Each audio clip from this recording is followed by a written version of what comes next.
Car महाराष्ट्रातल्या पुणे जिल्ह्यातील जुन्नर तालुक्यातील पेल्हा या गावी मी आलो आहे आणि विशेष म्हणजे साई समर्थ नागरी सहकारी पतसंस्थेचे सचिव संजय विश्वासराव आमचे आदरणीय मित्र आणि वसंतराव जगतापांना यांचे अत्यंत जीवष्ट कंतश मित्र आणि लहानपणीचे सवंगडी आलो आहे. मास्तर, तुम्ही मला तुमच्या शेतामध्ये आणले आहे. तुम्ही एक उद्योजक आहात आणि खरोखर तुमची वीटभट्टी खूप मला या ठिकाणी आवडलेली आहे. तुम्ही या व्यवसायात सेवानिवृत्त झाल्यानंतरसुद्धा तुम्ही यात आलेला आहात. तर काय शेतात आता काय चालू आहे?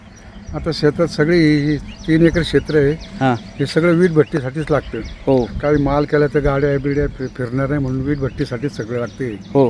आणि पूर्वी करीत होतो हां शेतात काही गहू हरभरे, पण आता सगळी शेती व्यवसायच लागते. हो हो हो, चांगलं आहे. म्हणजे तुमचं किती 3 एकर शेत आहे? हो, किती दरवर्षी माल करता?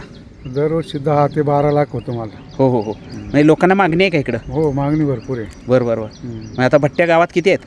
गावात आता एकच भट्टी राहिली. पूर्वी 6 होते, आता एकच राहिली. तुमची एकटीच राहिली? हो. मग आजूबाजूच्या सगळ्या खेडी कव्हर करताय तुम्ही? हा, आजूबाजूला खेडी. आणि काय आलं, लेबर भेटत नाही, माती भेटत नाही, होय. आणि भांडवल जास्त लागायला लागल्यामुळे लोकांनी पाहिजे. तुमची किती कशी एकच प्रकारची वीट आहे का? हो, एकच.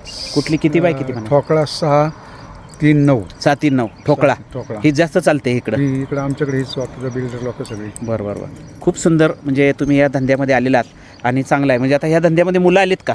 मुलं नाही आली, हां फक्त मी आणि आमचे धाकटे बंधू. हां. मुलांचं आपलं तेच व्यवसाय विस्तार आहे. गावात हार्डवेअरचं दुकान आहे, वा वा. त्यांना तोच व्यवसाय उपयोग. म्हणजे ही वीटभट्टीचं फक्त तुमची आवड आणि पारंपरिक तुमचं पारंपरिक कौटुंबिक तुमच्या कुंभार समाजामध्ये ती पूर्वी विटा करायची हा, तीच परंपरा तुम्ही चालवली. फक्त आता भाजी वीट केली तुम्ही. हो. पूर्वी कुंभारी कौल असायची वगैरे आहे की ना? कौलन पूर्वी गव्हाळावर भाजायचे. हां, भाजायचं. भाजायच्या.